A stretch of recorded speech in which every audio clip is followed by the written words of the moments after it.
There are promises we keep because they're easy, and there are promises we keep because they define who we are. This is a story about the second kind, Wyoming Territory, summer of 1879. The high desert stretched out in every direction, an ocean of sage and dust under a sky so blue it hurt to look at. The land was hard here. It broke men who weren't careful, swallowed them whole, and left nothing but bleached bones and forgotten names. Cole Garrett rode through that vastness like a man who'd made peace with solitude. 33 years old, lean and weathered, with eyes the color of creek water in winter. He wore his past like the scar on his left hand, visible but not spoken of. The war had taken something from him. His sister's death had taken more. What remained was a man who kept his promises even when no one was left to remember them. His mare, a buckskin named Dust, picked her way along the ridge trail. They were 2 hours from the ranch. Cole had been checking fence line in the northern pasture where the cattle sometimes wandered into box canyons and got themselves stuck. Hard work, lonely work, the kind he preferred. That's when he saw them. Buzzards. 3 of them circling lazy patterns against that impossible blue. Cole's jaw tightened. Buzzards meant something dying or already dead. Could be a calf. Could be worse. He turned Dust toward the birds. The smell hit him first. Death and dust and something else. A horse. He crested a small rise and saw it below. A paint mare leg stiff bloated in the heat. Dead maybe 2 days. And next to it, barely visible in the shadow of a rock outcropping, a small shape. Cole dismounted before Dust had fully stopped. His boots hit the ground running. The shape was a child. A girl. She lay on her side arms wrapped around herself, lips cracked and bleeding.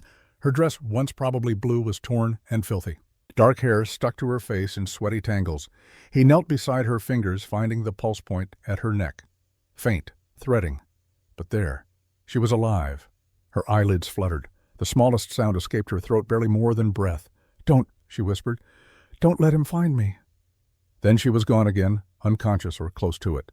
Cole didn't hesitate. He pulled his canteen, wet his bandana, and pressed it to her lips. A few drops, not too much. Too much water too fast could kill someone this far gone. He'd learned that the hard way, watching soldiers die in field hospitals during the war. "Easy now," he said, though she couldn't hear him. "I've got you."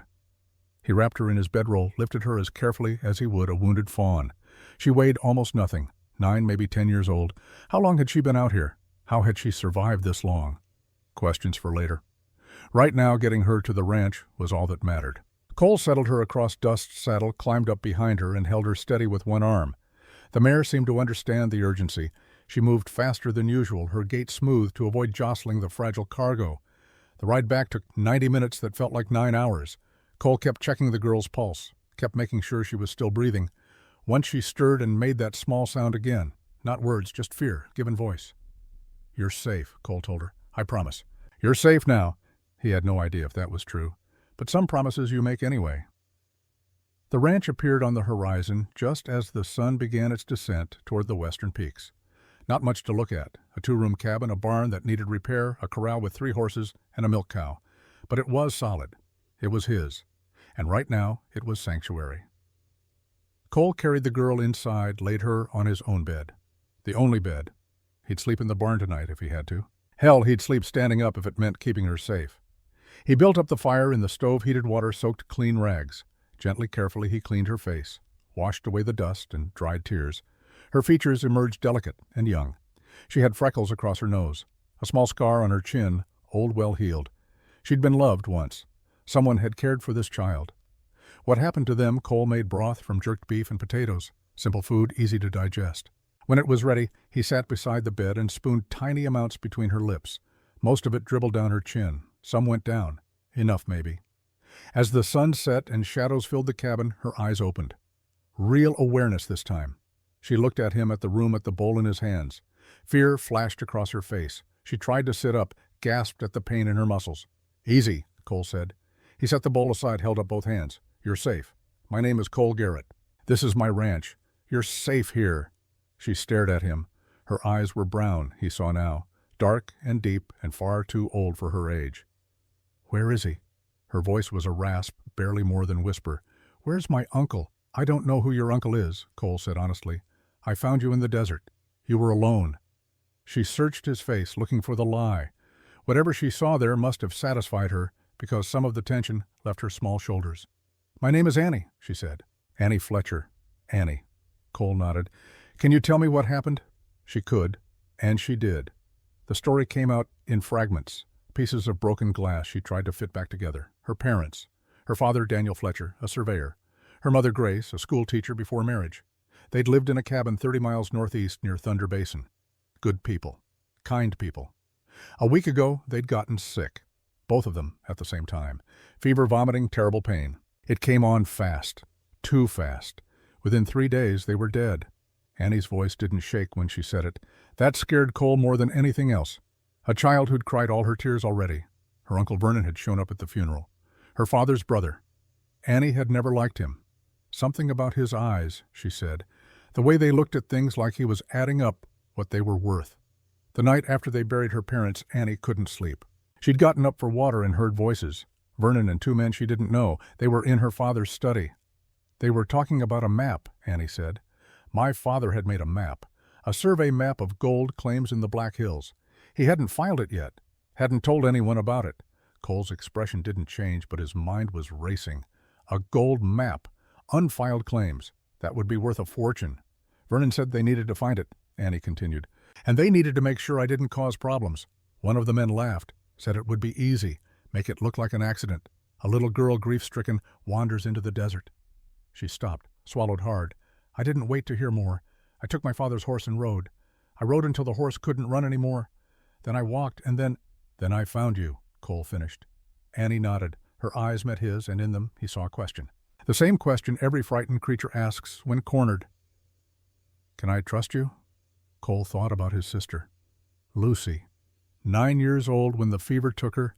He'd been 15, old enough to feel responsible, too young to save her. He'd held her hand while she died. Made her a promise. Told her he'd always protect the ones who couldn't protect themselves. He'd failed her. Failed his mother, who died 6 months later from a heart that couldn't stand losing another child. He'd carried that failure through the war, through every battle, through every night when sleep wouldn't come. He wouldn't fail again. You can stay here as long as you need, Cole said. Tomorrow we'll ride into town, talk to the marshal, get this sorted proper. Annie's eyes welled up, but she blinked the tears away. You believe me. Every word. She let out a breath she'd been holding for what must have felt like forever. Then she did something that nearly broke Cole's heart. She smiled. Small, fragile, but real. I'm hungry, she said. Cole almost laughed. Well, that's a good sign. Think you can handle some real food. I can handle anything. He believed her. Over bread and beans, Annie proved she was more than just a frightened child. She was smart, sharp. She told him details about her father's work, about the land surveys, about how her father had taught her to read maps and recognize landmarks. Can you draw? Cole asked. Draw the area where your uncle might be searching. Without hesitation, Annie took the charcoal he offered and began sketching on the back of an old wanted poster. Her lines were confident, precise. She marked the cabin where she'd lived, the water sources, the likely routes someone might take. Cole watched, impressed. Your father taught you well. He said a good mind was better than a fast horse. Annie paused, looked up. He was wrong, though. That horse saved me. Your pa was right, Cole said gently. The horse got you part way. Your mind got you the rest. Something shifted in Annie's expression, a small thawing in that frozen grief. Then she winced, shifted her weight. Her right ankle, Cole noticed, was swollen. Let me see that, he said. Annie hesitated, then extended her leg. Cole examined the ankle carefully, sprained, not broken. She'd been walking on it for God knows how long. I can wrap it, Annie said. My father taught me. You take strips of cloth, wind them tight, but not too tight, start at the toes and work up. Keeps the swelling down. You sure? I'm sure. Cole handed her clean bandages and watched as she wrapped her own ankle with practiced efficiency. 9 years old and already more capable than half the ranch hands he'd known. When she finished, she looked up at him. Do you have a gun? The question caught him off guard. I do? Can I see it? Cole retrieved his Winchester from above the door, unloaded it, checked it twice, then handed it to Annie. She held it with surprising comfort, sighting down the barrel, testing the weight. My father taught me to shoot, she said. Said every person should know how to protect themselves. Smart man, your father. Annie handed the rifle back. Can you teach me to shoot better? Maybe. When this is over. When what's over? When your uncle stops looking for you. Annie's face went very still. He won't stop. Not ever. Not until he finds that map. Then we'll make sure he doesn't find it. Cole paused. Do you know where it is? Annie touched her chest just above her heart. For a moment Cole thought she meant it metaphorically. Then he saw the small bulge beneath her dress, something on a chain around her neck. "My father gave me a locket," she said. "My mother's. Inside is a photograph. And behind the photograph, the map." She nodded. "Not the whole thing, just the part that matters. The location of the richest claim. He drew it small in code. He said if anything ever happened to him, this would make sure I was taken care of." Cole felt the weight of that responsibility settle on his shoulders. This child carried a fortune around her neck and a death sentence. "We'll keep it safe," he promised, "and we'll keep you safe." Annie studied him for a long moment. Then she reached up and unclasped the chain. The locket fell into her palm, silver and delicate. She held it out to Cole. "You keep it," she said. "Safer with you." "Annie, I can't." "Please?" Her voice was small. "If he comes, if he finds me, I don't want him to get it. Ever." Cole took the locket. It was warm from her skin. Inside he saw the photograph, a woman with Annie's eyes, smiling, and behind it, barely visible tiny lines of ink. "I'll guard this with my life," Cole said. "I know." How she knew, Cole couldn't say, but the trust in her eyes was absolute. They talked a while longer, about small things, normal things. Annie asked about the ranch, about the horses, about whether Cole had family. He told her about the war, about coming home to find his mother dead and the ranch barely standing, about rebuilding alone. "Don't you get lonely?" Annie asked. "Sometimes, but lonely's better than—" He stopped. "Better than what?" "Better than letting people down." Annie tilted her head, considering. "That's sad, maybe. My father used to say the only way to never fail is to never try, and that's the biggest failure of all." Cole smiled despite himself. "Your father was a wise man. He was the best man." Annie's voice caught. "Do you think he knew about Uncle Vernon?" "I think he suspected something. That's why he gave you the locket. And my mother, she loved you. That's all that matters." Annie nodded. Her eyelids were drooping. Exhaustion was catching up now that the adrenaline had worn off. "You should sleep," Cole said. "Real sleep. You're safe here. Promise?" "I promise." She settled back onto the pillow, her small body finally relaxing. Within minutes, her breathing evened out. Cole sat in the chair by the fire Winchester across his lap and watched her sleep. Outside, the desert night was silent except for the wind and the occasional coyote call. He thought about promises, about the ones he'd broken and the ones he'd kept, about Lucy dead 18 years now, about the vow he'd made to her memory. Protect those who can't protect themselves. He'd failed once, he wouldn't fail again. Dawn was still an hour away when Cole heard the horses, 3 riders coming fast from the northeast. He was at the window instantly, rifle ready. In the dim pre-dawn light, he could make out shapes. Men on horseback heading straight for the ranch. Annie stirred. "What is it? Stay in the bed, don't make a sound." She went still, eyes wide, but trusting. The riders slowed as they approached. Cole recognized the lead horse, a big roan gelding, expensive-looking, not a working ranch horse, a show horse, the kind a man with money would ride. They stopped 20 yards from the cabin. The leader dismounted. He was tall, well-dressed in a suit too fine for ranch country, dark hair going silver at the temples, handsome in a cold way. Cole opened the door, stepped out onto the porch. Winchester held casual but ready. "Can I help you?"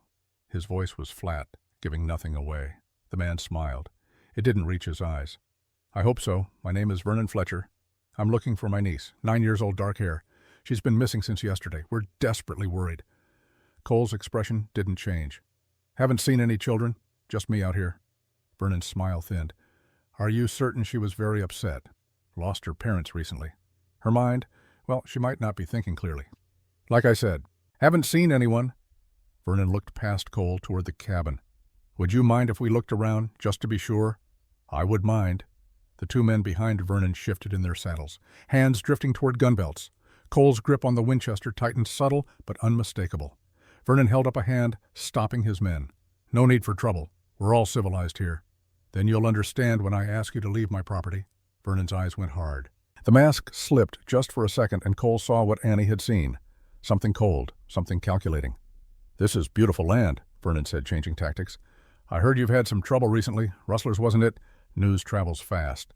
Small territory. Everyone knows everyone's business." Vernon looked around, assessing.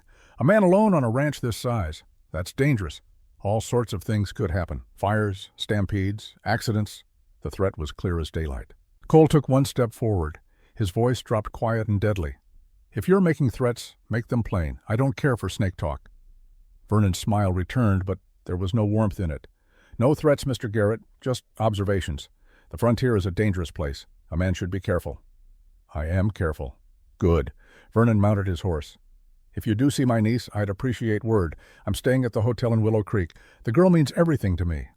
I'm sure she does. Vernon tipped his hat, a mockery of politeness. Then he turned his horse and rode away, his 2 men following. Cole stood on the porch watching until they disappeared over the ridge. Only then did he allow himself to breathe. Behind him, the cabin door creaked open. Annie stood there, face pale but composed. That was him, she said. That was Uncle Vernon. I know. He'll be back. I know that, too. Annie walked to Cole's side, looked out at the empty landscape where the riders had vanished. Why are you helping me? You don't know me. This isn't your fight. Cole thought about his answer, about Lucy, about promises kept and broken, about the man he'd tried to become after the war and the man he actually was. A long time ago, he said finally, I made a promise to someone I loved, to protect people who needed protecting. I failed her, but I won't fail you. Annie looked up at him. In her eyes he saw the weight of everything she'd lost, and something else, something fragile and precious. Hope. Thank you, she whispered. Cole placed his hand on her shoulder, gentle. Get your things together. When the sun's up, we're riding to town. Time to get the law involved. What if they don't believe me? Then we'll make them believe you. Annie nodded. She started to turn back inside, then stopped. From her pocket she pulled something out. A small medallion on a leather cord. St. Christopher, patron saint of travelers. It was old, worn smooth. This was my father's, she said. He wore it always. After he died, I kept it. She held it out to Cole. Annie, I can't. My father would want you to have it. For luck. For protection. She pressed it into his hand. Please. Cole looked at the medallion. It was almost identical to one his sister Lucy had worn. Same saint, same style. The coincidence felt like something more. Like Providence. I'll keep it safe, he said. Like I'll keep you safe. I know you will. And in that moment, watching the sun rise over the Wyoming high desert, Cole Garrett understood that everything had changed. 3 days ago, he'd been a man alone, comfortable in his solitude, asking nothing from the world and giving less. Now, he was a guardian, a protector, a father, whether he'd planned it or not. Some promises you keep because they're easy, others because they define who you are. This was the second kind. And Cole Garrett had never broken a promise he truly meant. He wouldn't start now. The plan had been simple. Wait until dawn ride to Willow Creek, talk to the marshal, get the law involved before Vernon could make another move. Vernon had other plans. Cole woke to the smell of smoke. Not the clean smell of a cooking fire or a lantern burning low. This was wrong. Thick. Chemical. The smell of kerosene and bad intentions. He was on his feet before his eyes fully opened, Winchester in hand. Through the window he saw the glow, orange light dancing against the barn walls. Fire. Annie. His voice was sharp. Get up. Now. She was already awake, sitting bolt upright in the bed. Fear written across her face, but no panic. Good. Panic got people killed. The barn, she asked. Yes, but they're not trying to burn us out. They're making sure we can't ride. Cole was already moving, pulling on his boots, checking his ammunition. Get dressed. Fast. Outside, men's voices, laughter. The crack of breaking wood. Cole went to the far corner of the cabin, pushed aside the trunk that sat there. Beneath it, hidden in the floor, was a trapdoor. He'd built it years ago, back when Sioux raiding parties still came through, an escape route that led to a tunnel emerging 50 yards away in a wash gully. Down, he said. Don't argue. And he didn't. She climbed into the darkness without hesitation. Cole grabbed a saddlebag, threw in ammunition, jerky his canteen. The locket with its hidden map was already around his neck. He followed Annie down, pulled the trapdoor shut above them. The tunnel was narrow, dirt-walled, shored up with rough timber. Cole had to crouch. Annie could almost walk upright. They moved fast, feeling their way in the blackness. Behind them, muffled by earth, came the sound of breaking glass. Voices louder now. Boots on wooden floorboards. Search it, someone said, Vernon's voice. Every corner, she's got to be here somewhere. Place is empty, boss, another voice answered. Just one bed. Looks like he lit out. Then burn it. Burn it all. Cole's jaw tightened, but he kept moving. The ranch could be rebuilt. Annie couldn't be brought back from the dead. The tunnel ended in a tangle of brush and creosote bushes. Cole pushed through, first scanning for threats. Clear. He pulled Annie up beside him. They were in the gully, just as he'd planned. Above them, over the ridge, the sky glowed orange. His ranch was burning. I'm sorry, Annie whispered. Don't be. Wood and nails. We're alive. That's what matters. A gunshot cracked the night, then another. Vernon's men firing into the cabin, making sure no one was hiding inside. We need to move, Cole said. There's a canyon a mile east. We can lose them there. I know a faster way. Annie pointed south toward what looked like solid rock face. There's a pass. My father showed me once. It cuts through the ridge, comes out near Widow's Creek. Cole looked at her, 9 years old, and already thinking 2 steps ahead. Lead the way. They ran. The desert at night was a different country, cold where the day had been scorching, full of sounds that daylight hid. Coyotes, wind through stone, the distant hoot of an owl. Annie moved like she'd been born to this land, sure-footed even in darkness. She led Cole through passages he'd never have seen on his own, between boulders along narrow ledges, through stands of juniper that smelled like Christmas and gin. Behind them shouts. Men had found the tunnel exit. Horses were being readied. There, Annie said, pointing. The pass was barely visible, a crack in the rock face that looked like shadow. They slipped through. On the other side the land opened up again, a series of descending terraces that led down to a creek bed. Cole heard the horses getting closer. 3 riders at least. Vernon wasn't taking chances this time. Keep moving, he told Annie. I'll slow them down. No. The word was small but absolute. Cole looked at her. In the moonlight her face was set, determined. I won't let you die for me, she said. Not planning on dying. Planning on making sure they think twice about following. He found a position behind a boulder that gave him a clear sight line to the pass. Checked his Winchester.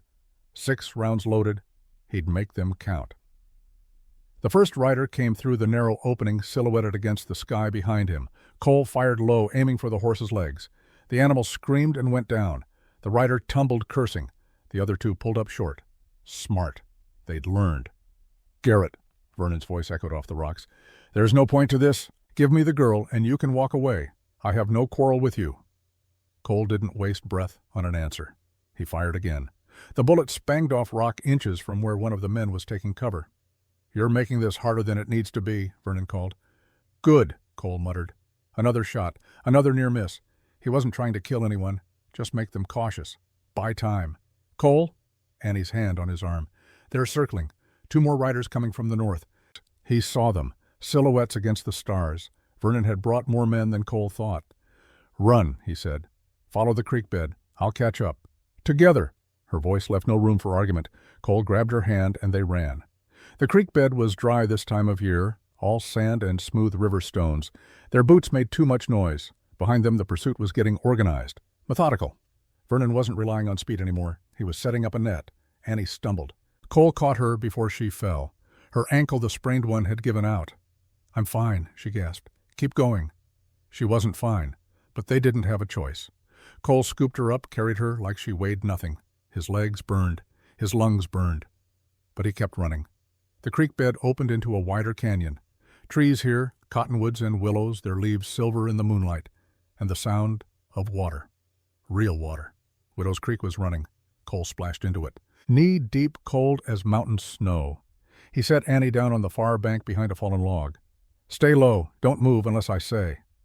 The riders were close now. Cole could hear them talking, coordinating. 3 coming down the creek bed, 2 more circling to cut off escape. 5 men. 1 Winchester. 6 rounds left. Not good odds. Then Annie touched his arm, pointed upstream. Through the trees, barely visible, was a path. An animal trail, narrow and winding, leading up and out of the canyon. That way, she whispered. It's steep, but it goes all the way to the mesa top. They can't follow on horses. Cole looked at her. How do you know this country so well? My father. He surveyed all through here. Took me with him sometimes. Taught me to read the land. Smart man, Daniel Fletcher. He'd given his daughter something better than gold. He'd given her knowledge. Can you climb with that ankle? Annie's jaw set. I can do anything I have to. Cole believed her. They moved into the trees, found the path. It was steep, just like Annie said. More of a game trail than anything humans were meant to use, but it was a way out. Behind them, the riders reached the creek. Voices angry now. They'd lost the trail. Fan out, Vernon ordered. They can't have gone far. Cole and Annie climbed. The path switched back and forth, gaining altitude fast. Annie's breath came hard. She was favoring her good ankle, using roots and rocks to pull herself up. Never complaining. Never stopping. Halfway up, Cole heard something that made his blood run cold. Horses. On the mesa top. Vernon had sent riders around. They were trapped between two forces. He looked at Annie, saw the fear in her eyes, but also something else. Defiance. "I won't let him take me," she said. "I'd rather jump." "No one's jumping, and no one's getting taken." Cole scanned the terrain. There 20 yards to the north, a tumble of boulders, big enough to hide behind. Defensible. They made it to the rocks just as the riders on the mesa top spotted them. Gunfire erupted. Bullets whined off stone. Cole returned fire. Precise. Controlled. Making every shot count. One of the riders went down, clutching his shoulder. Not dead. Cole didn't kill unless he had to, but wounded enough to be out of the fight. The other rider dismounted, took cover. A standoff. Below, the men in the canyon were climbing. Slower than Cole and Annie had, but coming. They had maybe 5 minutes before they were surrounded. "Annie," Cole said, his voice calm, despite everything. "That locket, the one with the map. Do you remember what it showed? Every detail. Good. Because if something happens to me, you run. You get to Willow Creek, you find Marshall Hayes. You tell him everything. Nothing's going to happen to you. Maybe not. But if it does, you promise me you'll run. Promise me you'll survive." Annie's eyes filled with tears, but her voice was steady. "I promise. But you have to promise me something, too." "What's that?" "Promise you won't give up. Promise you'll keep fighting." Cole looked at this small, fierce girl who'd lost everything and still had the courage to demand promises from a broken-down cowboy. He thought about Lucy, about the promise he'd made and failed to keep. Not this time. "I promise," he said. Then the world went quiet. Not silent, just quieter. The kind of quiet that comes before a storm breaks. The riders had stopped shooting, stopped advancing. Something had changed. Cole risked a look over the boulder. What he saw made no sense. 6 riders were coming up the canyon trail. But they weren't Vernon's men. These were ranchers. He recognized some of them, neighbors from 10-15 miles out. And leading them was a man on a big paint horse, white beard flowing like a prophet from the Old Testament. Thomas Copperfield. Red, everyone called him, the oldest working blacksmith in the territory. "Hold your fire, Garrett," Red's voice boomed across the canyon. "We're not here to fight you." Vernon stepped out from cover. "Copperfield, this is none of your concern." "The hell it isn't." Red dismounted, moved forward with the confidence of a man who'd outlived 3 wives and 2 territories. "That child you're chasing, her father, was my friend, best friend I ever had. And a Danny Fletcher told me more than once if anything ever happened to him, I was to make sure Vernon never got near his little girl. Daniel was my brother. Daniel was a good man. You're not. Everyone in 3 counties knows it."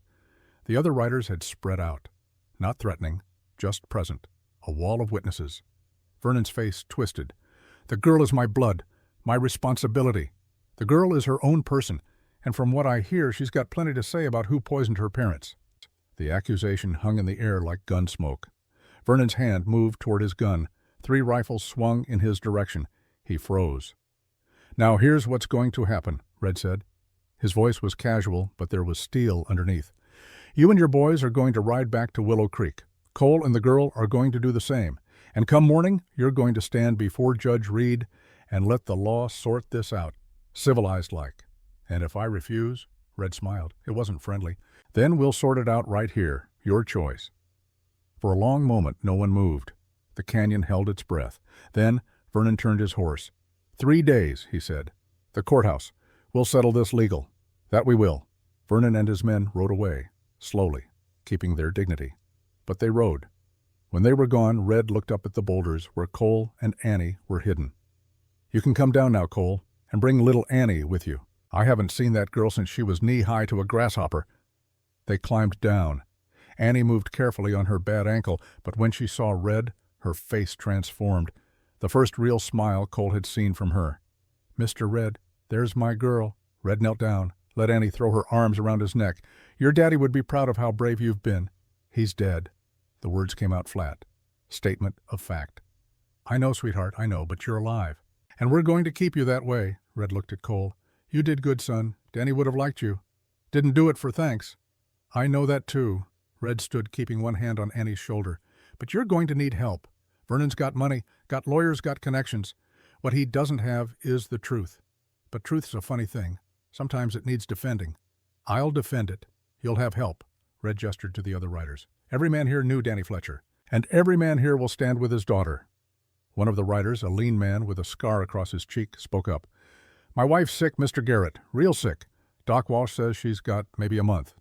But 2 years ago, Danny Fletcher rode 30 miles through a blizzard to bring us medicine when our youngest had the croup. Saved the boy's life. I owe him. I'll speak for his girl." Another rider nodded. "Danny helped me file my land claim. Wouldn't take a penny. Said neighbors help neighbors. I'll speak." One by one they pledged their support. Annie watched them, tears streaming down her face. Not sad tears, something else. Something like hope. When they'd finished, Red looked at Cole. "There's a woman in town, Sarah Bennett, runs the boarding house. She's good people. Annie can stay with her until the hearing. That'll look proper. Man alone with a child, some folks might talk. But a respectable widow, caring for an orphan. No one can say wrong about that," Cole wanted to argue. Wanted to keep Annie close where he could protect her. But Red was right. Appearances mattered, especially with the law involved. "If Annie agrees," he said. All eyes turned to the girl. She looked at Cole, then at Red, then back to Cole. "I'll stay with Mrs. Bennett," she said quietly. "But you have to promise you'll come to see me every day." "Every day," Cole agreed. Red clapped his hands together. "Then it's settled. We ride to Willow Creek, all of us, make a show of it. Let Vernon know he's not dealing with one man on one ranch. He's dealing with a community." They rode together through the pre-dawn darkness. Annie sat in front of Cole on dust, leaning back against his chest. Exhausted, but safe. The other riders formed a protective circle around them.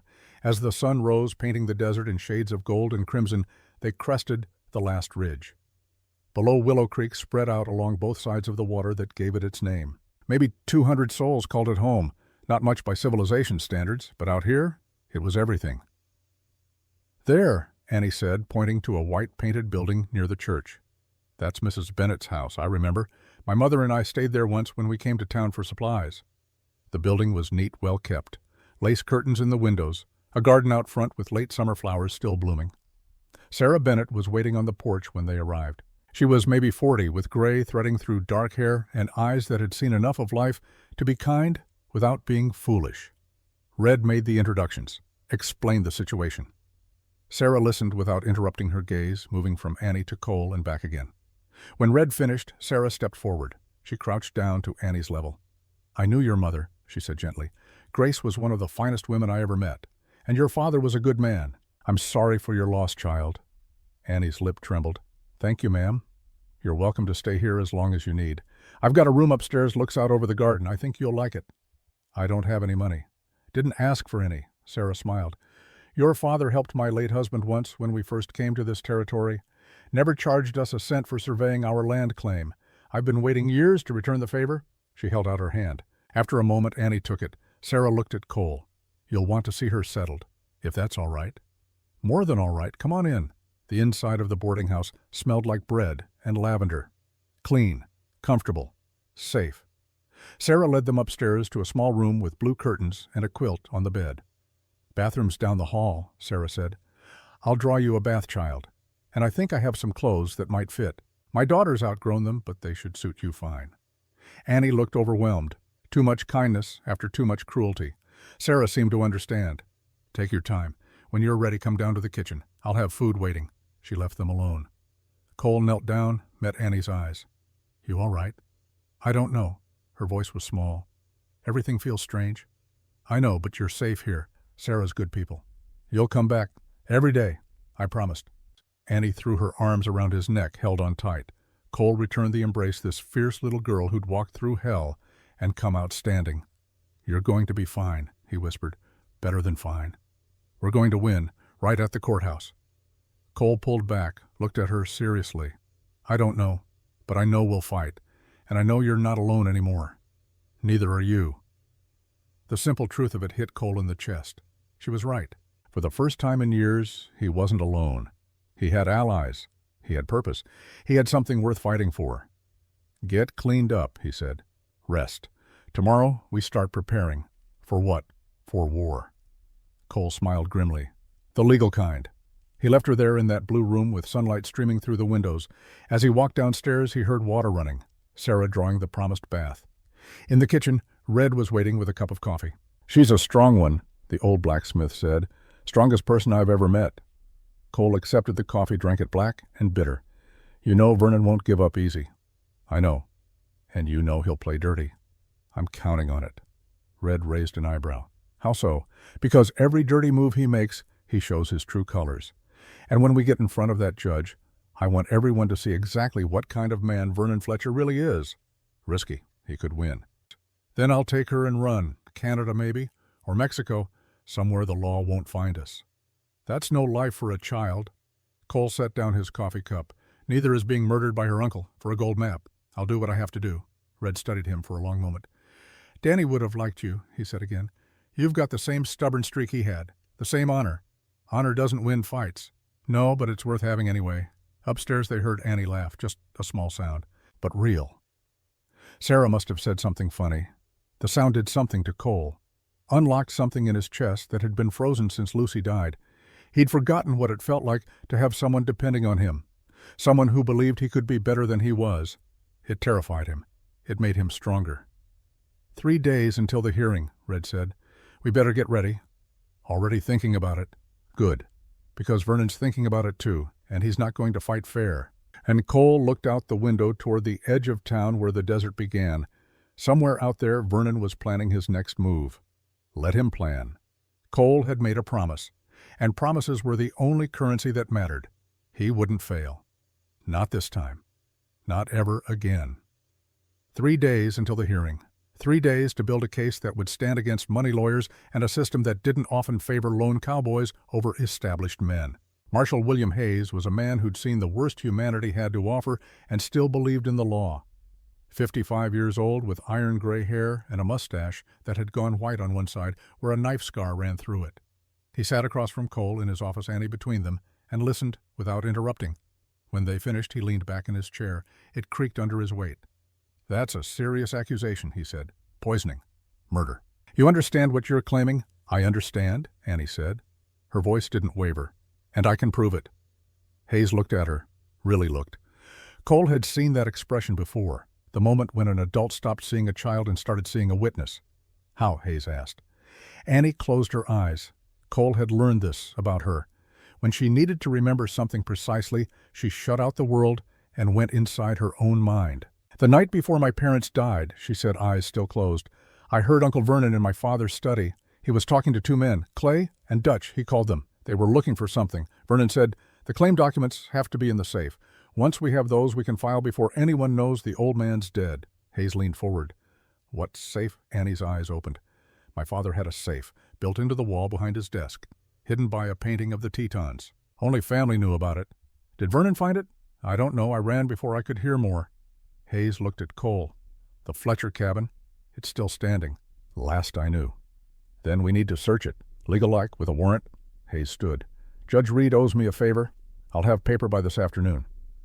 Vernon will have cleaned it out by now, Cole said. Maybe. But men get careless when they think they've won. And Vernon thinks he's already won. Hayes reached for his hat. Meet me at the Fletcher place at sundown. Bring the girl. She'll need to show us where things are. After Hayes left, Cole and Annie sat in the office. Through the window they could see Willow Creek going about its business. A freight wagon rattling past. Children playing in the street. Normal life continuing like the world wasn't balanced on the edge of a knife. Tell me about the courtroom, Annie said suddenly. What will it be like? Cole considered lying, making it sound easy. But she deserved the truth. It'll be hard, he said. Vernon's lawyer will try to make you look like a liar, like you're confused or scared or making things up. I'm not making anything up. I know. But he'll try to make the judge think you are. He'll ask you questions designed to trip you up, make you contradict yourself. Annie's hands tightened in her lap. What should I do? Tell the truth. Simple and plain. Don't add details unless you're asked. Don't get angry even when he's trying to make you angry. And remember. Cole leaned forward. You're the bravest person I've ever met. You walked through the desert alone. You survived. Talking in a courtroom is nothing compared to that. She smiled. Small, but real. You really think I'm brave? I know you are. My father used to say courage isn't not being scared, it's being scared and doing it anyway. Your father was a wise man. I miss him. The words came out broken. I miss both of them. Every day. Cole reached across, took her hand. It was so small in his, fragile, but he could feel the strength in it too. They'd be proud of you, he said. So proud. Annie squeezed his hand, held on, and for a moment in that quiet office, they were just 2 people who'd lost too much, holding on to what they had left. The moment broke when Sarah Bennett appeared in the doorway. There you are, she said. Annie, come along. We need to get you fitted for proper clothes. Can't have you going to court looking like you've been dragged through the desert." "I was dragged through the desert?" Sarah smiled. "All the more reason to show them you survived it with dignity." As Annie stood to leave, she looked back at Cole. "You'll be there at my father's house. I'll be there. Promise?" "Promise." She left with Sarah, and Cole was alone. He spent the afternoon preparing, checked his Winchester, cleaned his revolver, made sure his horse was fed and ready. Small tasks, practical tasks, the kind that kept his hands busy and his mind from wandering to all the ways this could go wrong. At 4 o'clock, Doc Henry Walsh stopped by the marshal's office. He was a thin man, late 50s, with the permanently tired eyes of someone who'd seen too much suffering and not enough healing. "Heard you might need a medical opinion," he said. Cole shook his hand. "That obvious. Small town. Everyone knows everything." Walsh sat down without being asked. "I examined Daniel and Grace Fletcher after they died. Something didn't sit right with me, the symptoms, the speed of it. But I had no proof, just a feeling. And now I'm willing to testify that their deaths were consistent with arsenic poisoning. Won't prove Vernon did it, but it'll establish that they were murdered."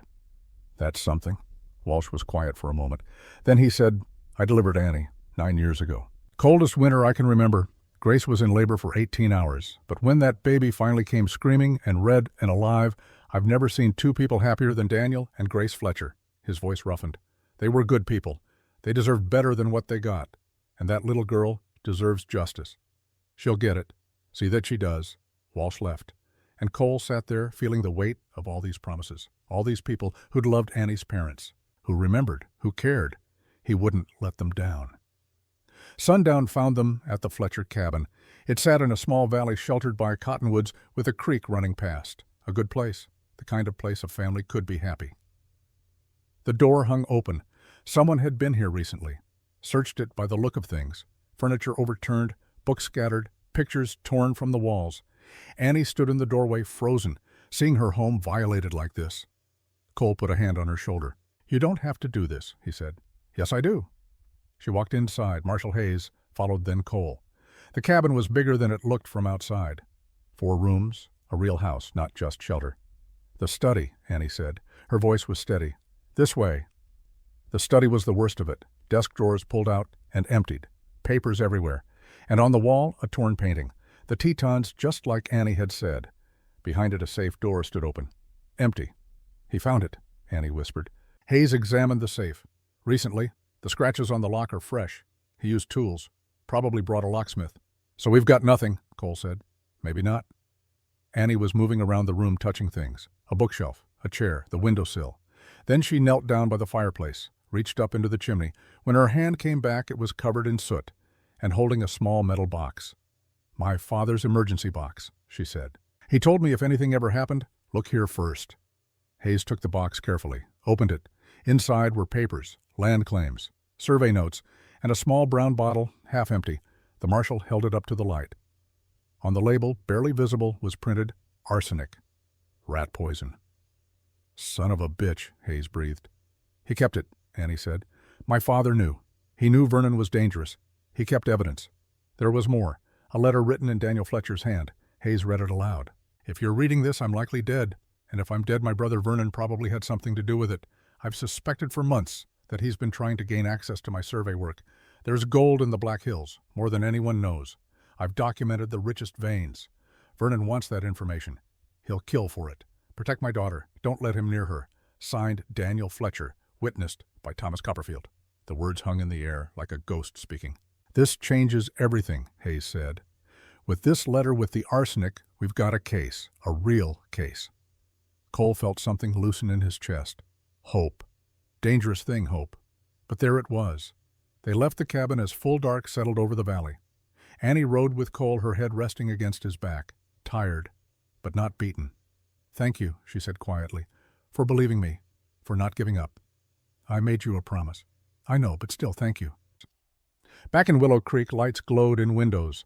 The saloon was doing steady business. And in the hotel, in a room on the second floor, Vernon Fletcher sat with a man in an expensive suit. Marcus Blackwood, lawyer from Denver. He'd defended claim jumpers, cattle rustlers, even a man accused of murder. Won most of his cases through intimidation and technicalities. "The hearing is in 2 days," Vernon said. "What do we need?" Blackwood smiled. It was the smile of a snake that had just spotted a mouse. We need to destroy Garrett's credibility, make him look like a drifter, a man with questionable motives, a bachelor taking in a young girl. The implications alone will make the judge uncomfortable. That's it. We also need to discredit the child, make her seem unstable, grief-stricken, unable to distinguish between reality and imagination. Vernon poured himself whiskey. She's 9 years old. Exactly. The judge will be sympathetic. But sympathy isn't custody. We paint Garrett as unsuitable, paint the girl as unreliable, and we present you as the only family she has left, the proper choice. What about the accusations, the poisoning? Blackwood waved a dismissive hand. Hearsay. The ravings of a traumatized child. Without proof, it's nothing. Vernon drank. He'd searched the cabin thoroughly, taken everything from the safe, burned most of it. The claim documents were already filed under his name. By the time anyone sorted out the legal mess, he'd have sold the rights and be long gone. There's one more thing, he said. What's that? Sarah Bennett, the woman housing the girl. She needs to be reminded where her loyalties should lie. Blackwood's smile widened. I'm sure something can be arranged. That night, fire came to the boarding house. Not the building itself. Vernon wasn't stupid enough for that, but the shed behind it, where Sarah kept her winter wood, where she stored preserves and supplies. The flames lit up the street. People came running with buckets. They saved the main house, but the shed was gone, and on the door of the boarding house, someone had nailed a note. Accidents happen, especially to those who involve themselves in other people's business. Sarah read it by lamplight, her hands shaking. Annie stood beside her, face pale. I'm sorry, the girl whispered. This is because of me. Hush now. Sarah's voice was firm, but Cole could hear the fear underneath. This is because of evil men doing evil things. But the next morning, when Marshal Hayes came to take Sarah's statement, she was different, quieter, scared. I can't testify, she said. I'm sorry, but I can't. Mrs. Bennett, Hayes said gently, we need witnesses, people who can speak to Annie's character, to Cole's. I know what you need, but I have a daughter. She's in Denver at school. If something happened to me, she'd have no one. Sarah's eyes filled with tears. I'm sorry, I'm so sorry, but I can't risk it. After she left, Annie sat in the marshal's office, silent, small. It's my fault, she said finally. Everyone who helps me gets hurt. No. Cole knelt down beside her. It's Vernon's fault. He's the one doing this. He's the one using fear as a weapon. But people are scared. Mrs. Bennett. How many others? Too many, Cole thought, but didn't say. By noon, 2 more witnesses had withdrawn. The ranchers who'd pledged support suddenly remembered business in other territories. The woman from the general store who'd been willing to testify about Vernon's character decided it wasn't her place to judge. Fear spread like poison. By evening, only 3 people still stood with them, Marshal Hayes, Doc Walsh, and Red. They gathered in the marshal's office. The mood was grim. He's systematically destroying our case, Hayes said. And he's doing it legal. Can't arrest a man for making people nervous. We still have the letter, Doc Walsh pointed out. Daniel's testimony from beyond the grave. It's something. But without corroborating witnesses, a good lawyer will tear it apart, claim it's a forgery, claim Daniel was mentally unstable. So what do?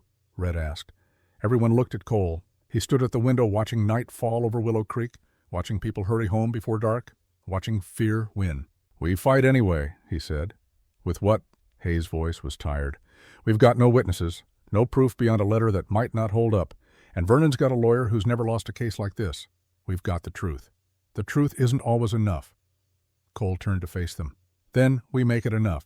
Annie tells her story, every detail, every moment. We let the judge see her, really see her, and we trust that he's the kind of man who recognizes truth when he hears it. That's a hell of a gamble, Red said. It's the only gamble we've got. Annie had been silent through all of this. Now she spoke. Her voice was small, but clear. I'm not scared of Vernon anymore. I'm not scared of his lawyer, or his threats, or his money. She looked at each of them in turn. My father taught me that truth is the strongest thing there is, that it might bend, might take time, but it never breaks. She stood up, 9 years old and carrying the weight of the world, but standing. I'll tell my story, and if the judge doesn't believe me, if he gives me to Vernon anyway, at least I'll have told it. At least I'll have fought. Doc Walsh wiped his eyes. Red cleared his throat roughly. Hayes just nodded, and Cole felt something fierce and proud rise in his chest. This girl, this impossibly brave girl. Then that's what we do, he said. 2 days from now, we walk into that courthouse, and we tell the truth, all of it, and we let the chips fall where they may. And if we lose? Red asked. Cole looked at Annie. She looked back at him. And in her eyes he saw the same determination he felt. Then we run, Cole said quietly. Canada, Mexico, somewhere they'll never find us, because I made a promise, and I keep my promises. The room was quiet. Outside the wind picked up.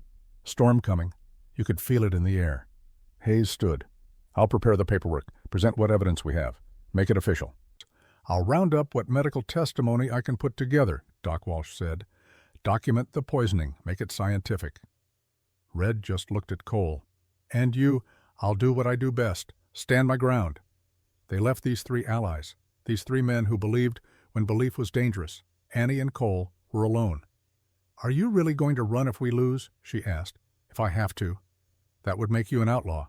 Better an outlaw than a man who breaks his word. Annie thought about that. Then she smiled, just a little. My father would have said the same thing. He sounds like he was a good man. The best. Her smile faded. Do you think we'll win? Really, Cole could have lied, could have made it sound certain, but he'd promised her truth always. I don't know, he said, but I know we'll fight. And I know you're not alone. Whatever happens, you're not alone. Annie crossed the room, put her small hand in his large one. Neither are you, she said. And standing there in that office with a storm building outside and a battle looming ahead, Cole Garrett understood something he'd forgotten in the years since the war. He understood what it meant to have something worth fighting for. Not land, not pride, not even honor. But this connection, this promise, this fierce, impossible hope that maybe, just maybe, truth could stand against power, that love could stand against fear. 2 days until the courthouse. 2 days until they'd know if promises were enough. Cole looked down at Annie, at her upturned face full of trust and determination. They had to be. They had to be enough, because he'd promised. And Cole Garrett never broke a promise he meant. Not anymore. Sunday morning broke clear and cold. The kind of cold that promised winter wasn't far behind. Cole stood on the porch of the boarding house, watching the town wake up. Church bells would ring in an hour. People would gather, pray, pretend the world was simple, and God was listening. He'd stopped believing in simple a long time ago, but maybe God was worth one more try. You're coming to service. Sarah Bennett appeared in the doorway, surprised. Didn't take you for a church-going man. I'm not. But Annie asked. Sarah's expression softened. That girl's got more faith than most adults I know. After everything she's been through. Maybe that's why she's got it. Nothing left to lose but hope. The church was already half full when they arrived. Willow Creek wasn't a large town, but its people took their Sundays seriously. Cole felt the eyes on them as they walked down the center aisle. Felt the whispers that stopped when they got too close. Annie held his hand tight. She wore a dress Sarah had given her, blue with white lace at the collar. She looked like any other little girl, except for her eyes. Those eyes had seen too much. They took a seat near the back. Sarah sat beside Annie. Red was already there, 3 rows up, white beard freshly combed. He turned, caught Cole's eye, nodded. The service began. Reverend Samuel Cross was a tall man, thin as a rail, with a voice that could shake rafters when he wanted it to. He read from Matthew, something about suffering little children. The words washed over Cole. He'd heard them before, in field hospitals, at Lucy's funeral. Words that were supposed to comfort, but never quite did. Then Cross set down his Bible, looked out at his congregation. I want to talk about courage today, he said. Not the loud kind, not the kind that gets written up in newspapers, the quiet kind, the kind that shows up when it's easier to walk away. Cole felt Annie shift beside him. We've all heard about the Fletcher child, Cross continued, about the accusations, about the hearing coming up, and I know some of you are scared of taking sides, scared of what might happen if you speak up. The church was silent. You could hear breathing. But I want you to think about something. What kind of people are we? What kind of town is this? Are we the kind who protect the innocent, or are we the kind who look away because it's convenient? A woman in the 3rd row stood up. Cole recognized her. Abigail Holt. She'd been one of the worst gossips when he first brought Annie to town. Had spread rumors about impropriety, about a bachelor and a child. Now she turned to face the congregation. Her face was red, ashamed. I want to say something, she announced. Her voice shook. I've been a fool, a cruel, judgmental fool. She looked directly at Annie. I said terrible things about you, child, about Mr. Garrett. I didn't know you, didn't know the truth. I just assumed, and I'm sorry. I'm so sorry. Annie's eyes went wide. Sarah's hand found her shoulder. That little girl lost her parents, Abigail continued, and instead of showing her Christian charity, I showed her the worst of what people can be. Well, no more. She stood straighter. I'll testify. At the hearing. I'll tell Judge Reed that Cole Garrett is a good man doing a good thing. And if Vernon Fletcher wants to come after me for it, let him try. She sat down. The silence that followed was absolute. Then another person stood, a man Cole didn't know, rancher by the look of him. I'll testify, too. My wife's sick, real sick. But Danny Fletcher rode through a blizzard to bring us medicine 2 winters back. Saved our youngest. I owe him. I'll speak for his daughter. Another stood. Then another. Like a dam breaking. People Cole had never met. People who remembered Daniel Fletcher. Who'd been helped by him. Who owed him. One by one, they pledged their voices. Annie's hand was trembling in Cole's. He looked down at her. Tears were streaming down her face. But she was smiling. The first real, full smile he'd seen from her. They're not scared anymore, she whispered. No, they're not. After the service people gathered around Annie, touched her shoulder, told her stories about her father, about the time he'd helped survey a school site for free, about the time he'd testified against a crooked land agent, about the time he'd sat up all night with a dying child, reading stories keeping them company. Daniel Fletcher had been loved, and now his daughter was seeing it. Abigail Holt knelt down, took Annie's hands. Your mother and I weren't close friends, but I remember her. She was kind to everyone, even to bitter old women like me who didn't deserve it. She was the best mother, Annie said. The very best. I believe it, and she'd be proud of you. Standing up, speaking truth. That takes courage most grown people don't have.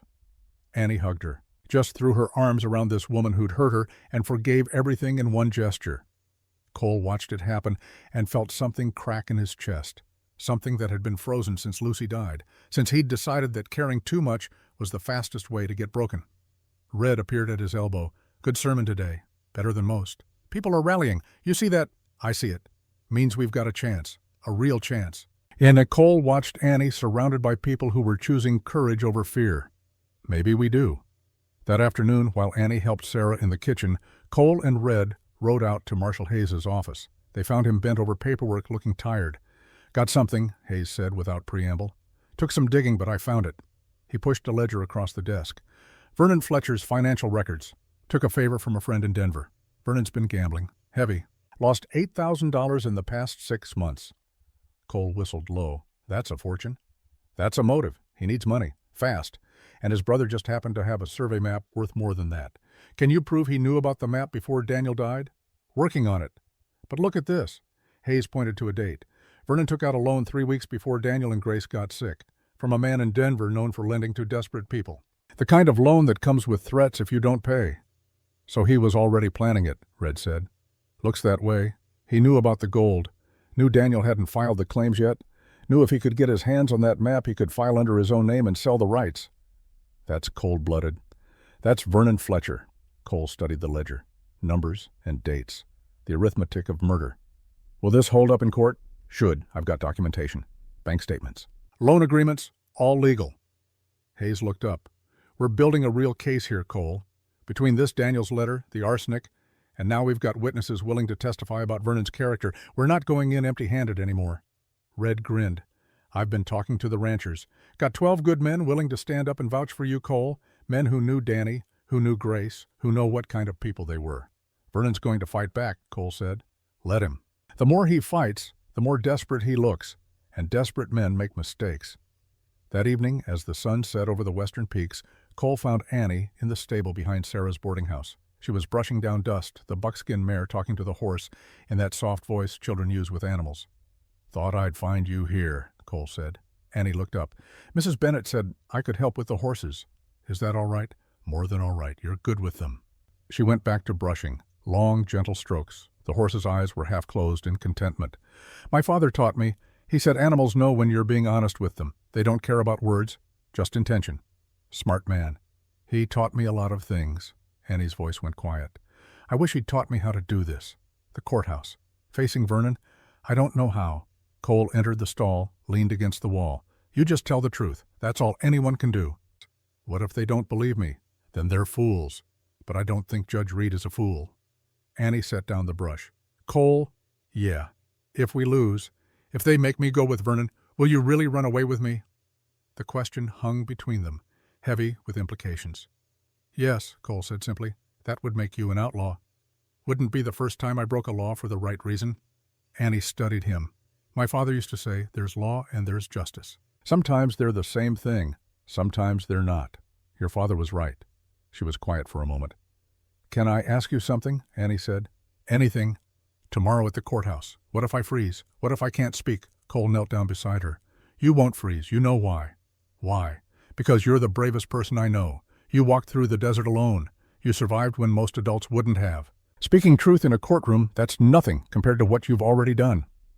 Annie touched the medallion hanging around his neck, the one she'd given him that first night at the ranch. You still wear it, she said softly. Every day. Your father's St. Christopher. It reminds me of the promise I made. What promise? To keep you safe.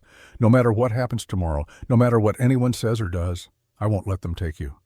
Annie's eyes filled with tears, but she smiled through them. Thank you, Pa. The words slipped out naturally. She froze eyes wide like she wasn't sure she'd meant to say it. Cole's throat tightened. Say that again. Pa.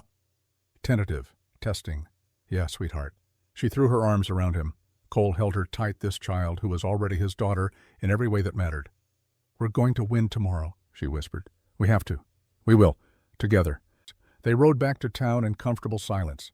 The kind of silence that comes when words aren't necessary. When presence is enough. At the boarding house, Sarah was waiting on the porch. She smiled when she saw them. There you are. I was starting to worry. We were riding, Annie said. She slid down from Dust with new confidence. Cole taught me. Did he now? Well, you look like a natural. Annie kissed the mare's nose. Good night, Dust. Thank you for the lesson. Then she turned to Cole. For a moment, she just looked at him. Memorizing his face, maybe, holding on to this moment before everything changed. Good night, Cole. Good night, Annie. She went inside with Sarah. The door closed, and Cole was alone with his horse and his thoughts. He touched the medallion hanging around his neck now.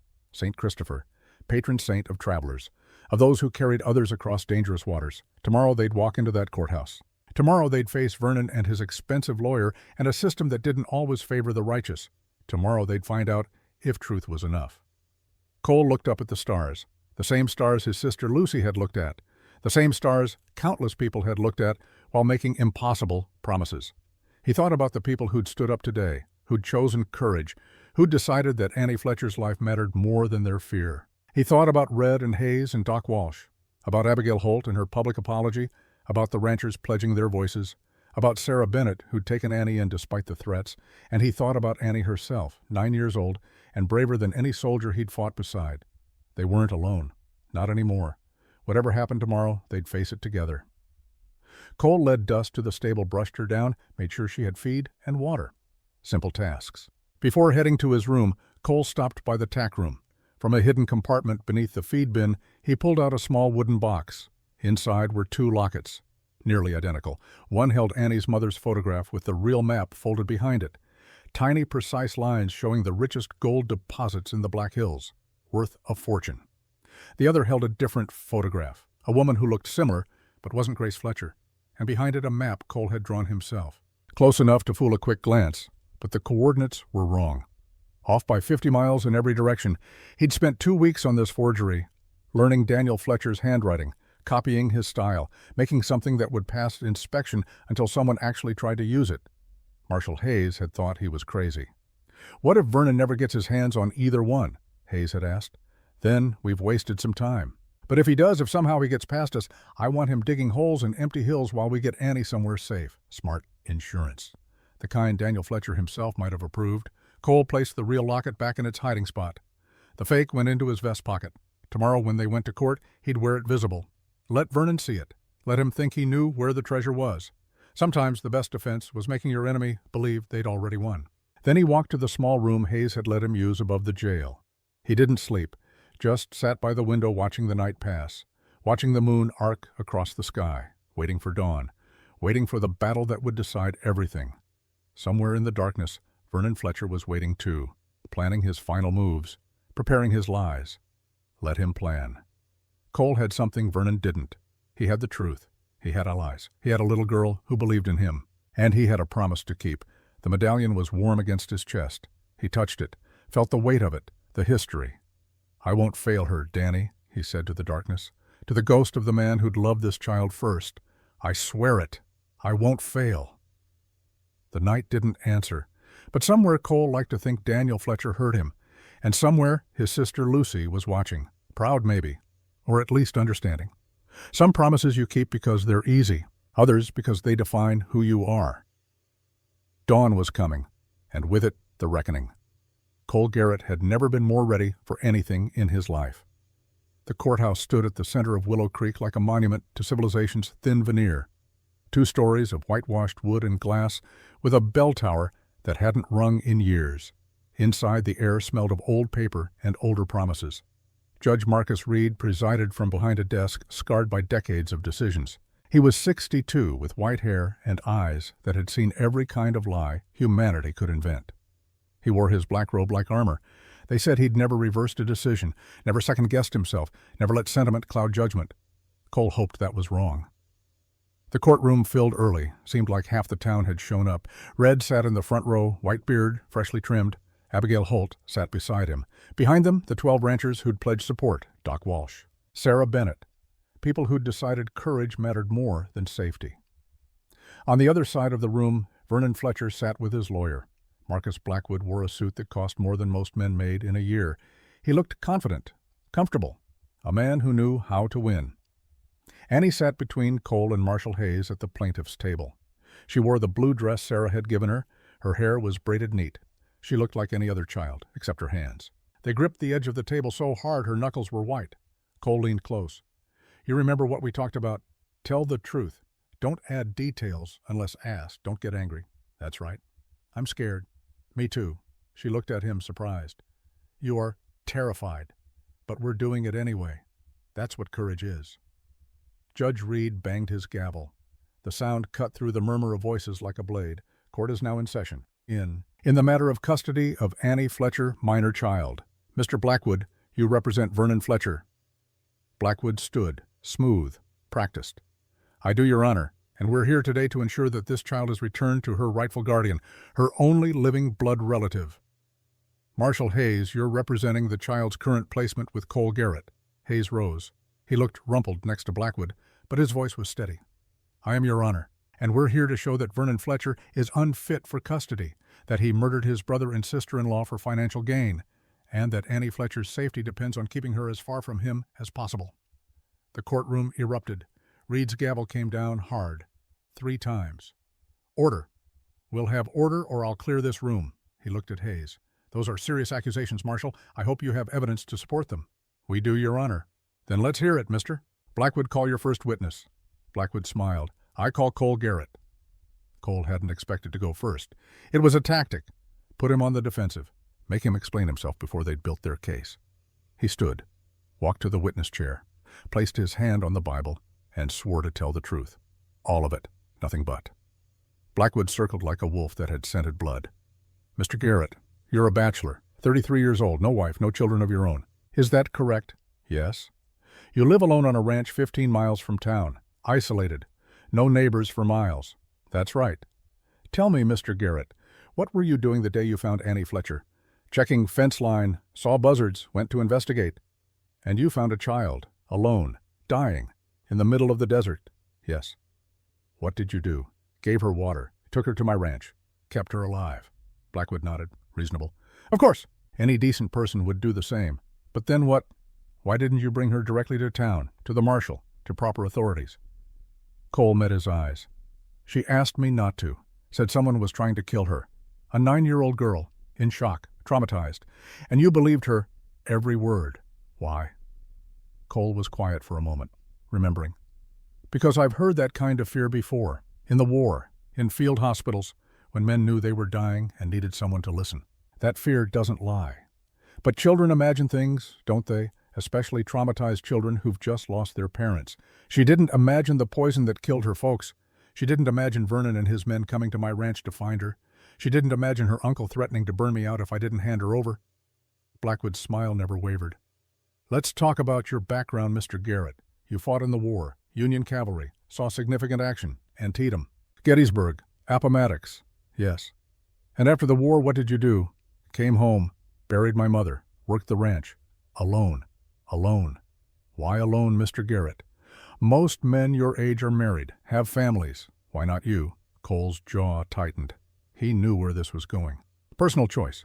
Or is it because you're not comfortable around people, because the war damaged you in ways that make normal relationships difficult? Objection. Hayes was on his feet. Mr. Garrett's marital status isn't on trial here. Goes to character, Your Honor, Blackwood said smoothly. Goes to whether he's a suitable guardian for a young girl. Reed considered. I'll allow it. But get to your point, Mr. Blackwood. Blackwood turned back to Cole. You live alone. You avoid town. You have no experience with children, and yet you took this girl into your home, kept her there for days before involving authorities. Some might wonder about your motivations. The implication was clear, ugly, designed to plant doubt. Cole's hands curled into fists. Then he saw Annie, watching him, trusting him. He forced himself to breathe. My sister died when I was 15, he said. His voice was level, cold. Lucy. She was 9 years old, same age as Annie. I held her hand while fever burned her alive, made her a promise before she died. Told her I'd protect people who couldn't protect themselves. The courtroom had gone silent. I failed her. Failed my mother. Spent 15 years thinking I was better off alone. That caring was just another way to get broken. Cole looked directly at Blackwood. Then I found a little girl dying in the desert, and I had a choice. Walk away and stay safe, or keep a promise I made 18 years ago. So this is about your dead sister, about your guilt. This is about doing what's right, and what gives you the right to decide what's right for Annie Fletcher. You're not family. You're not educated. You're a cowboy who lives in isolation.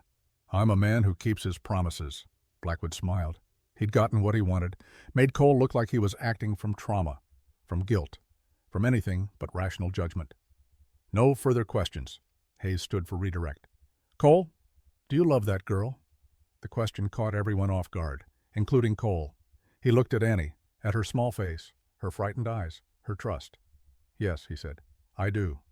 Would you die to protect her? Without hesitation. Would you live for her, raise her, give her a home and a future, every day for the rest of my life? Hayes nodded. That's all, Your Honor. Cole returned to his seat. Annie's hand found his under the table. Squeezed. Blackwood called Vernon next. Vernon took the stand looking like a grieving uncle. Suit pressed, expression sorrowful. He played the part perfectly. Tell the court about your brother, Blackwood prompted. Daniel was a good man. We weren't close in recent years. My fault, I'll admit. I let business come between us. But when I heard he'd died, I came as fast as I could. For Annie. She's all I have left of him. It was a good performance. Rehearsed, but believable. And when you arrived, Annie was gone. Yes, I was devastated, searched everywhere, then heard she'd been seen with Mr. Garrett. I tried to speak with him. He refused, threatened me. Objection, Hayes called. That's not how it happened. Sustained. Stick to facts, Mr. Fletcher, Vernon continued, painting himself as the concerned uncle. Cole, as the suspicious stranger. The story was full of half-truths and careful omissions. When he finished, Hayes stood for cross-examination. Mr. Fletcher, you said you and your brother weren't close. Why was that? Vernon hesitated. Just a fraction of a second. Distance. Different lives. Or was it because your brother didn't trust you? That's not true.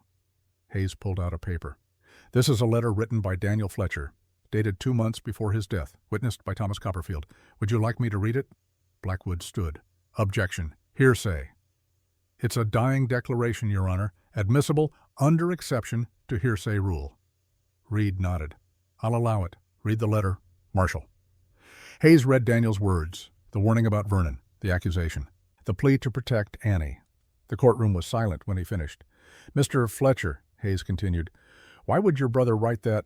He was paranoid. The isolation, it affected his mind. Or maybe he knew you were planning to kill him. That's a lie. Hayes pulled out another document.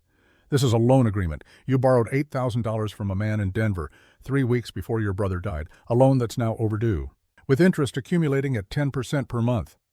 Vernon's face went white. You needed money.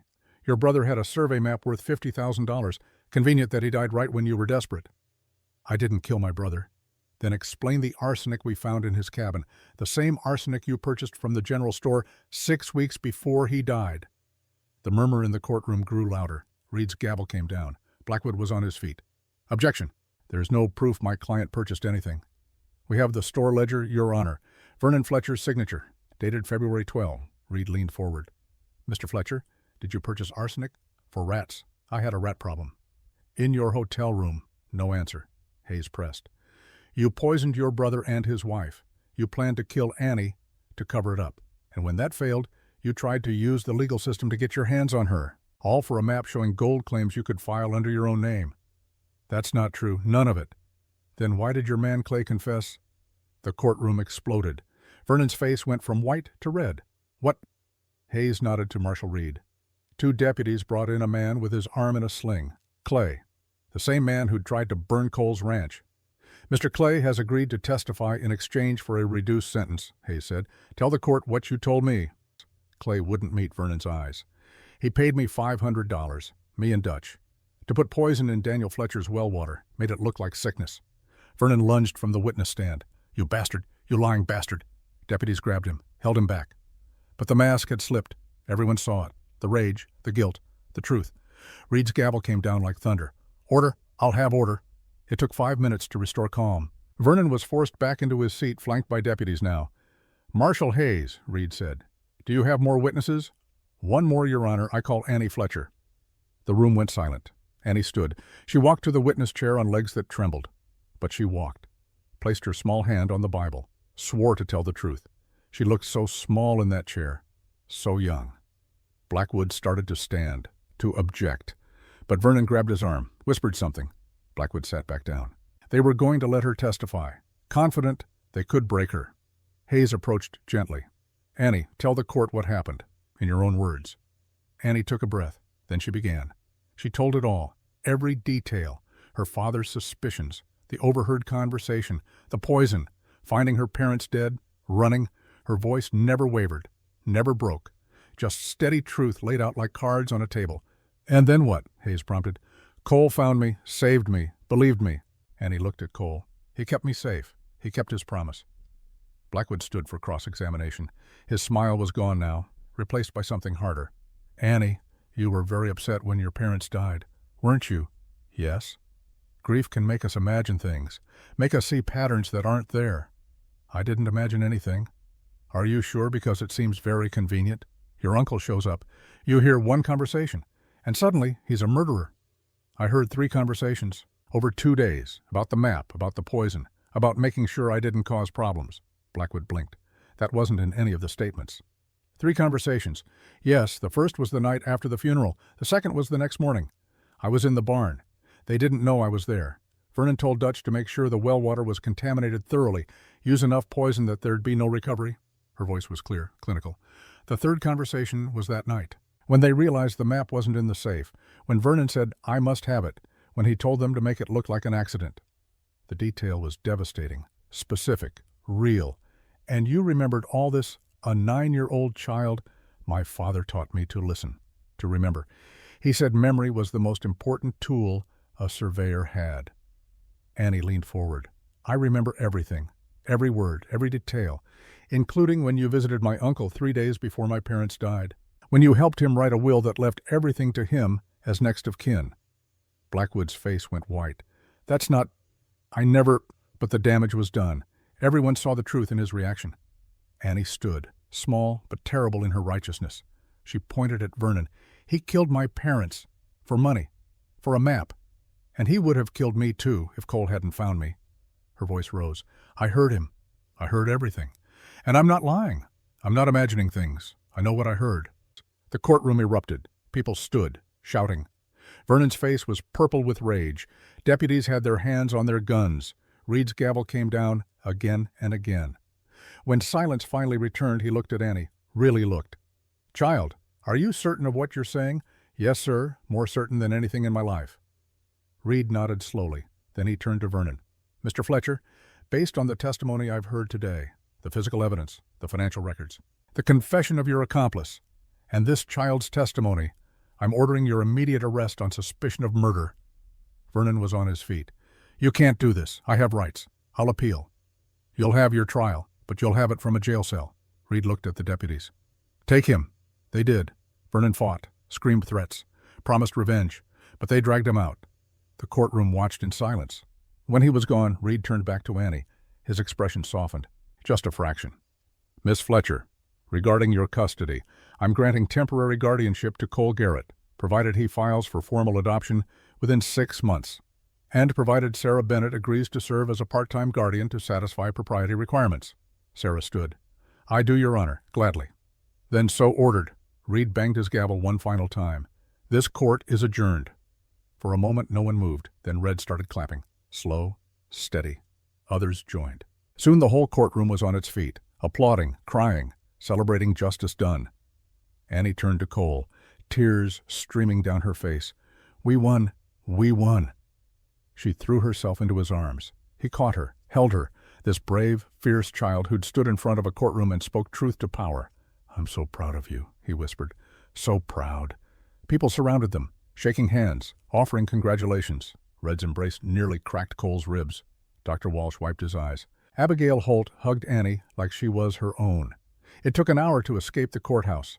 By then the sun was setting, painting the sky in shades of gold and crimson. Cole and Annie walked through town together, not saying much, just being. "What happens now?" Annie asked. "Now we go home. We build a life. We keep going. Together, together." They walked in silence for a while. Then Annie said, "Cole, can I ask you something? Anything. Do you think my parents would be happy that I'm with you?" Cole stopped, knelt down, looked her in the eye. "I think they're watching right now, and I think they're so proud they could burst, and I think your father knew, somehow, that if anything happened, the right person would find you. You really think that—" "I know it." Annie hugged him. "Thank you.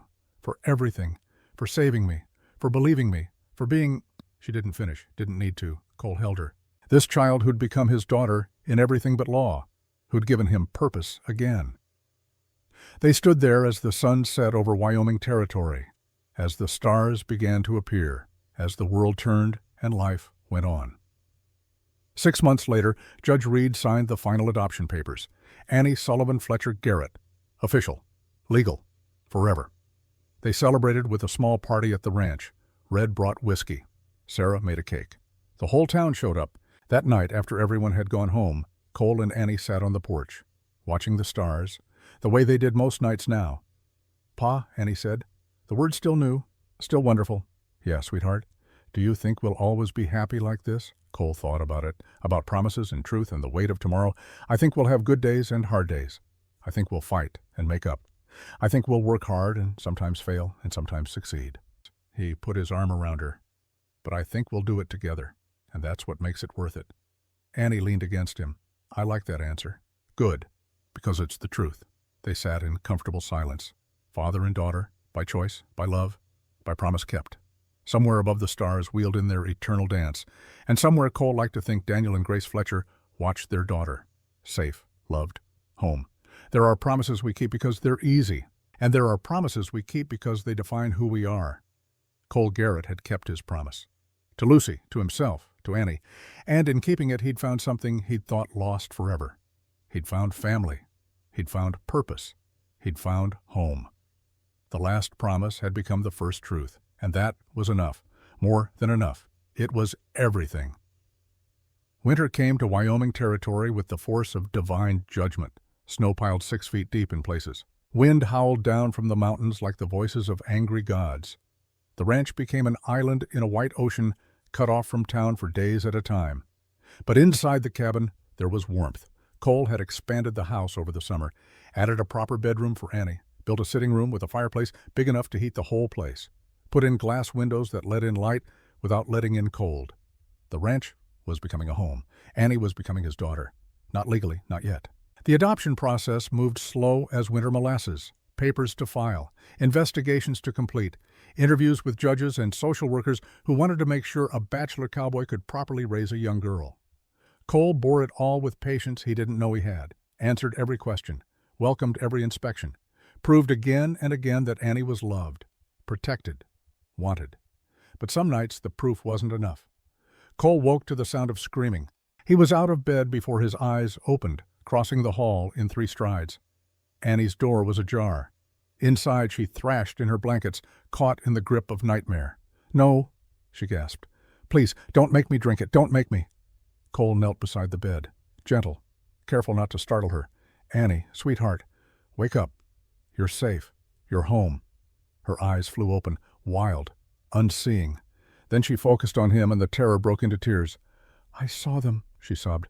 "My parents. They were drinking the water, the poisoned water, and I couldn't stop them. I tried to warn them, but no sound came out." Cole gathered her into his arms, let her cry against his shoulder. Her whole body shook with grief that had nowhere else to go. "It's not real," he murmured. "It's just a dream. They're at peace now, and you're safe. I've got you. It feels real. Every time it feels so real. I know." They sat like that for a long time, until the shaking stopped, until her breathing steadied, until the nightmare released its grip. "I'm sorry," Annie whispered, "for waking you. Don't apologize, not ever. That's what I'm here for." Do the dreams ever stop? Cole thought about his own nightmares, the war, Lucy's death, his mother's grief. They'd faded over the years, but never truly left. "They get quieter," he said honestly.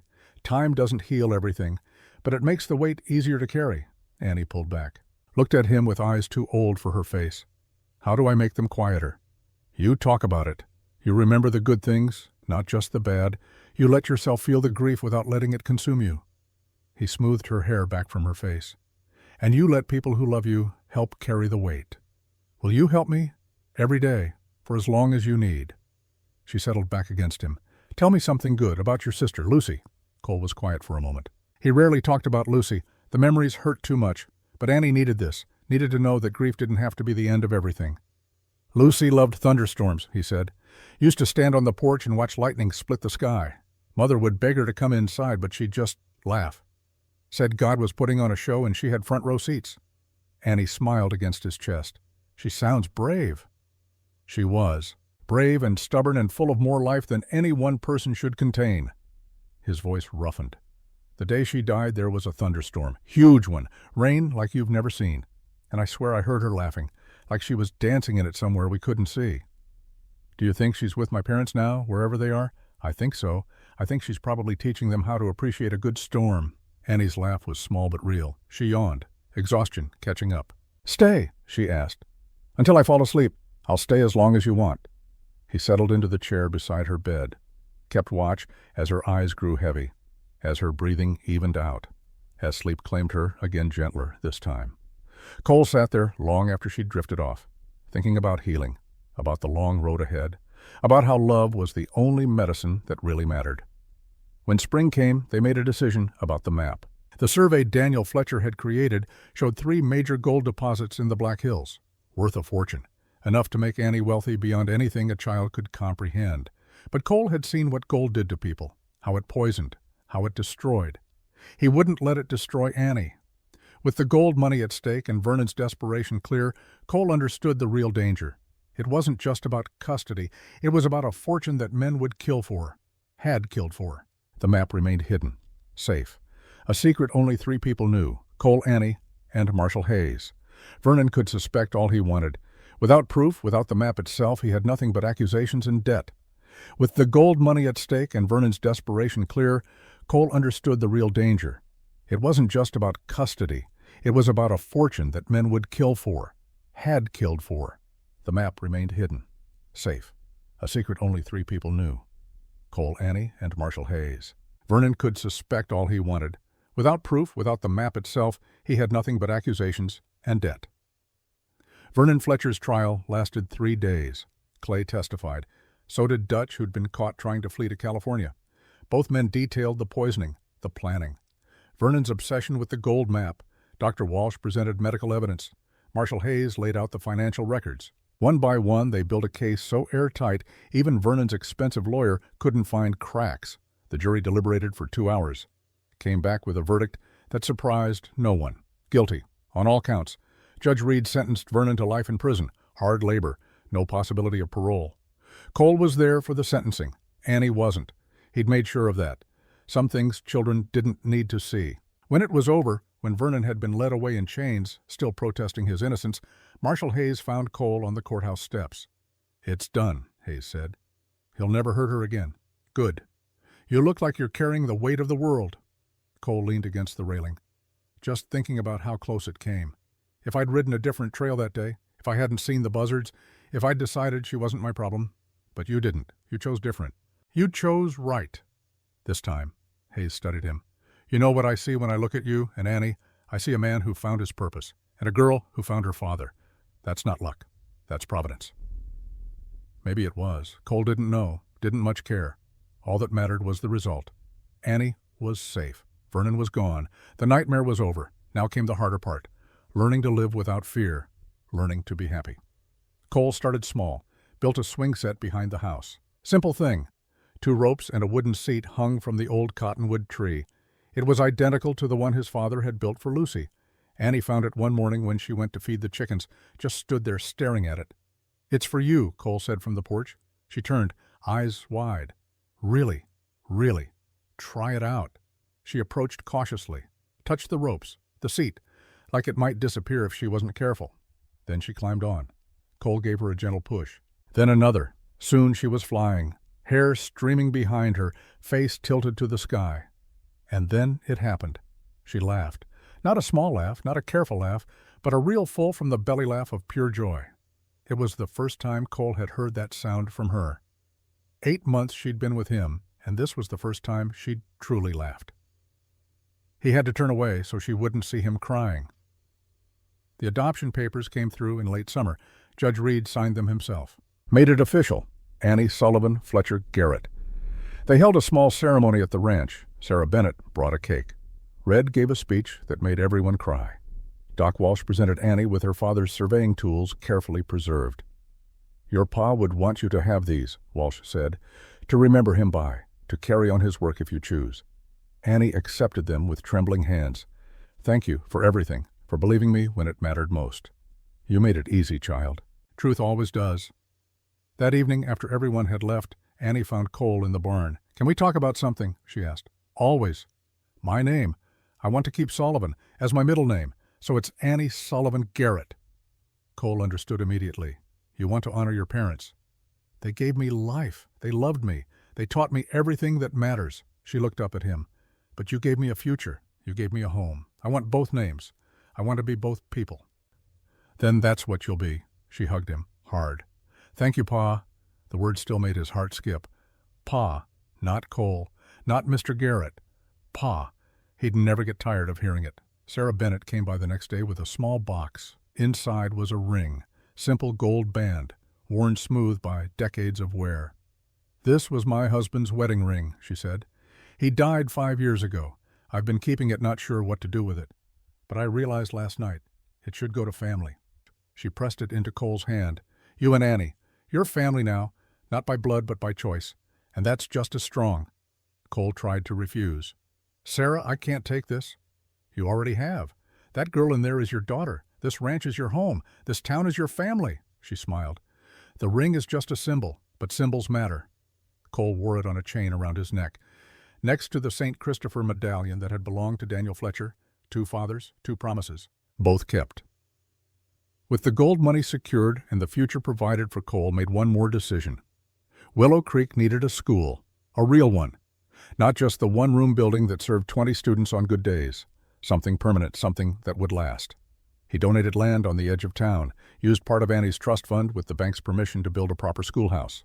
2 stories, 6 classrooms, a library, everything a growing community needed. They named it the Sullivan School.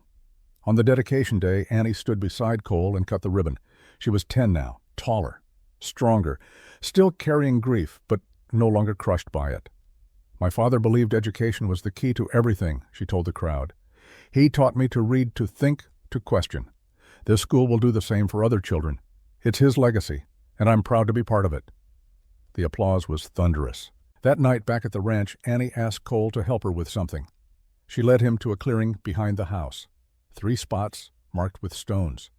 "I want to plant trees," she said. "One for my mother, one for my father, one for Lucy." Cole's throat tightened. "That's a beautiful idea."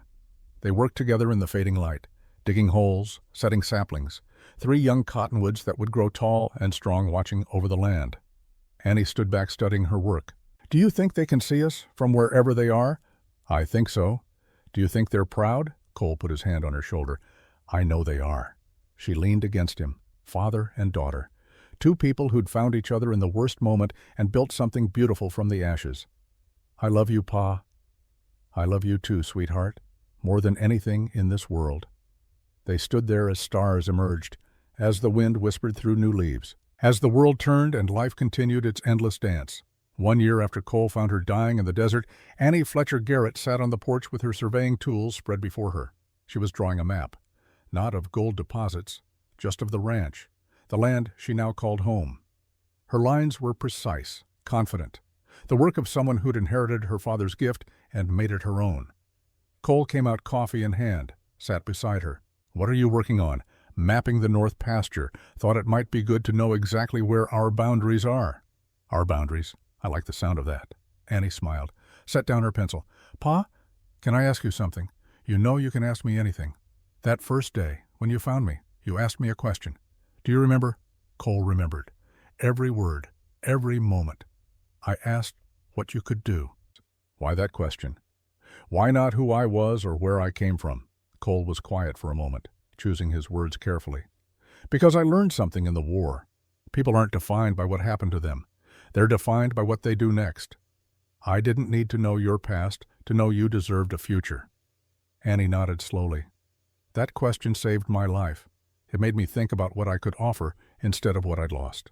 You offered everything: courage, trust, truth. You gave me a reason to keep my promise." She looked at him. This girl who'd walked through hell and come out standing, who'd faced her demons in a courtroom and won, who'd chosen to honor the past while building a future. "Ask me again," she said. "What?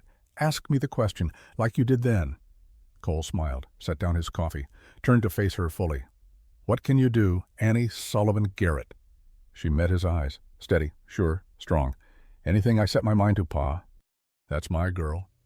They sat together in comfortable silence, the kind that comes when words aren't necessary, when presence is enough. Above them, the stars wheeled in their eternal patterns, the same stars that had witnessed every promise ever made, every vow ever kept, every love ever given. And somewhere in the distance, 3 young cottonwood trees swayed in the evening breeze, growing, reaching, becoming what they were meant to be, just like the girl who'd planted them, just like the man who'd given her the chance. Years later, when Annie was grown and had children of her own, she would tell them this story, about a cowboy who'd found her dying in the desert, about a promise made and kept, about how love doesn't need blood to be real, how family is built from choice and courage and staying when it would be easier to run. And she would tell them the lesson that mattered most. What happened to you doesn't define you. What you do next does. Her father had taught her to survey land, to map the visible world. Cole had taught her something more, to map the invisible, to navigate grief and fear and loss, to find solid ground when everything was shifting, to build a home not from wood and nails, but from trust and promises and love. That was his legacy, their legacy, the promise that became a family, the stranger who became a father, the lost girl who found her way home. In the end, that's all any of us can hope for, to keep our promises, to stand when it's easier to fall, to choose love over fear, to build something that outlasts us. Cole Garrett had done that. Annie had done that. Together they'd taken broken pieces and made something whole. And in the vastness of Wyoming territory under skies that stretched forever, their story became the kind that people told around fires. The kind that reminded everyone what was possible when you asked the right question. Not who are you? Not where are you from? Not what happened to you, but what can you do? And the answer always forever was the same. Anything, everything, whatever it takes to keep the promises that matter. The sun set over the ranch. Golden light painted everything in shades of hope. And in that light, a father and daughter sat together. Not by blood, not by law, though that too, but by something stronger, by choice, by love, by promise, by the truth that family isn't who you're born to, it's who you'd die for, who you'd live for, who you choose every single day to keep showing up for. That was the last promise. And the first truth. And it was enough, more than enough. It was everything.